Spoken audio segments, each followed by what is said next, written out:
Quand on pense à la Statue de la Liberté, il y a plusieurs choses qui nous viennent en tête. Notamment New York, son immense silhouette face à Manhattan, à la France, qui l'a offert aux États-Unis en 1886, peut-être son créateur Bartholdi, et ce symbole devenu mondial. Mais, vous le savez peut-être, il existe de nombreuses statues de la liberté, de nombreuses répliques dans le monde entier. Notamment une beaucoup plus petite, qui fait à peine 2,50 m, qui ne regarde pas l'océan Atlantique. Elle ne domine pas un port immense.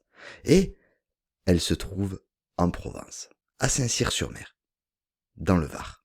Depuis plus d'un siècle, une réplique de la Statue de la Liberté se dresse à Saint-Cyr-sur-Mer, sur la place Portalis, au-dessus d'une fontaine.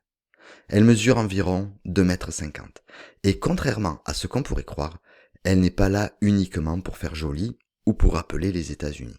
Son histoire est liée à un événement qui a profondément changé la vie du village. Un événement dont Pagnol parle beaucoup dans ses films. Le problème de l'eau et son arrivée dans les villages. Mais derrière cette statue de la liberté, il y a aussi un projet collectif, et une décision qui, d'après la mémoire locale, n'a pas fait l'unanimité. C'est une histoire d'eau, de fierté et d'orgueil villageois. Une histoire provençale. Bienvenue sur la chaîne Coucarin. Aujourd'hui, on va découvrir pourquoi Saint-Cyr-sur-Mer possède sa propre statue de la liberté. Parce que, avant la statue, il y a le problème de l'eau. Au début du XXe siècle, l'eau courante chez soi n'a absolument rien d'évident. Dans beaucoup de villages, l'eau doit encore être puisée aux fontaines, aux puits, aux sources. Et son accès peut dépendre de la saison, ce qui signifie que l'été, l'eau peut devenir beaucoup plus rare. Alors que, aujourd'hui, cela peut nous paraître totalement absurde. Parce que, on ouvre un robinet et l'eau coule, sans même y penser. À l'époque, l'arrivée d'un véritable réseau d'adduction d'eau, d'arrivée d'eau, représente une transformation importante dans les villages. C'est une révolution, un vrai progrès concret. Si l'eau devient plus accessible, la vie quotidienne change. L'hygiène s'améliore. Le village entre, d'une certaine manière, dans une nouvelle époque, une période moderne.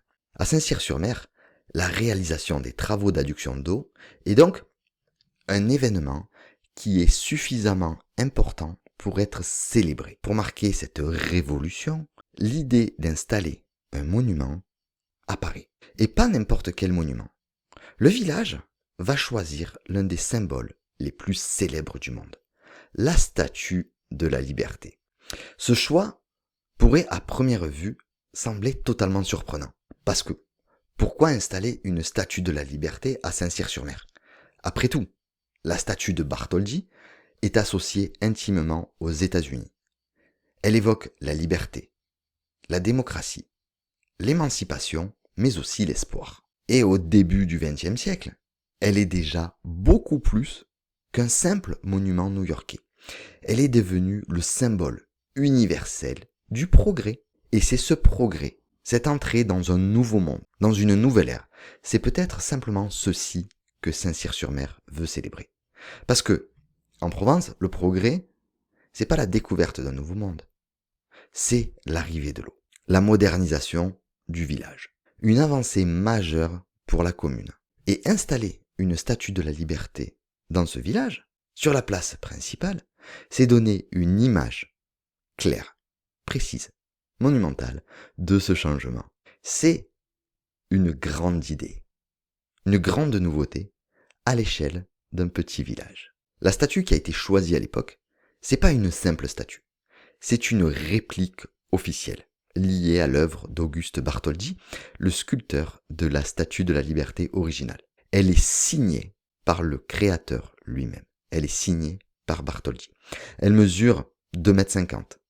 Rien à voir donc avec l'immensité du géant de New York. Mais son rôle, ce n'est pas d'impressionner par sa taille. C'est juste de rappeler que Saint-Cyr-sur-Mer vient de franchir une étape importante dans son histoire. À l'origine, ce monument devait être financé collectivement. C'était une idée de tout le village. Tous les habitants étaient invités bien évidemment à participer. L'idée, elle était on ne peut plus simple. Chacun contribue selon ses moyens. Vous êtes riche? Vous mettez un peu plus que les pauvres. Et le village pouvait ainsi offrir ensemble ce monument à la commune, au village qu'ils aiment tant. Et ce détail, cette souscription commune, c'est un détail majeur. Parce que un monument qui a été financé par toute la population, ça ne devient plus seulement la Statue de la Liberté de Saint-Cyr. C'est une œuvre commune. C'est la Statue de la Liberté de tous les villageois. Chacun peut se dire, j'y ai participé. Les générations suivantes pourront se dire, mon père, mon grand-père, mes ancêtres y ont participé. Il y a un peu de ma famille dans cette Statue de la Liberté. Même si c'est une petite somme, même si ça a été modeste. Et donc, le monument devient alors le symbole du village tout entier qui célèbre ensemble son progrès. L'eau est arrivée pour tout le monde, pas pour seulement une partie de la population. Et la statue devait donc appartenir, de façon symbolique, à tout le monde. C'était la liberté de tout le village. Mais ce projet, il va prendre une tournure qui va être un peu différente. Parce qu'un homme, un seul, va changer l'histoire de ce monument. Son nom, c'est Anatole Ducrot. Absolument rien à voir avec les épices. C'est un riche propriétaire de Saint-Cyr-sur-Mer. Et ce riche propriétaire, dans une action de bonté, décide de prendre à sa charge le financement total de la statue. La totalité, vous avez bien entendu. Les habitants, tous les Saint-Cyriens, n'ont finalement plus besoin de participer.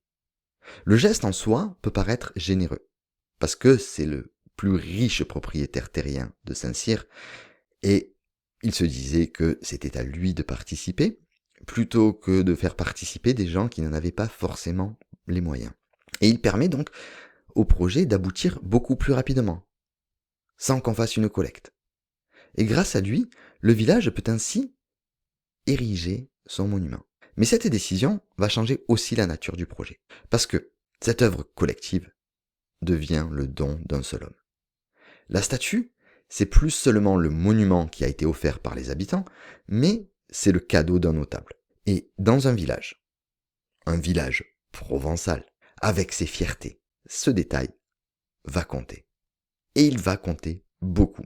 Parce que, d'après ce qui s'est transmis dans la mémoire locale, la décision n'aurait pas été accueillie de la même manière par tous les habitants.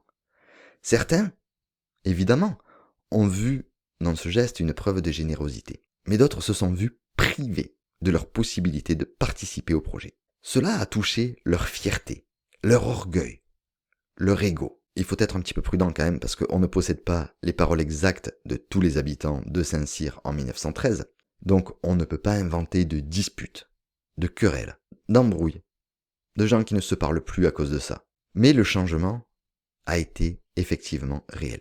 Ce projet collectif est devenu un don privé. Et cela a modifié la manière dont le monument était perçu. Et comme dans beaucoup de monuments, que ce soit en Provence ou ailleurs bien évidemment, un monument ne raconte jamais seulement ce qu'il représente.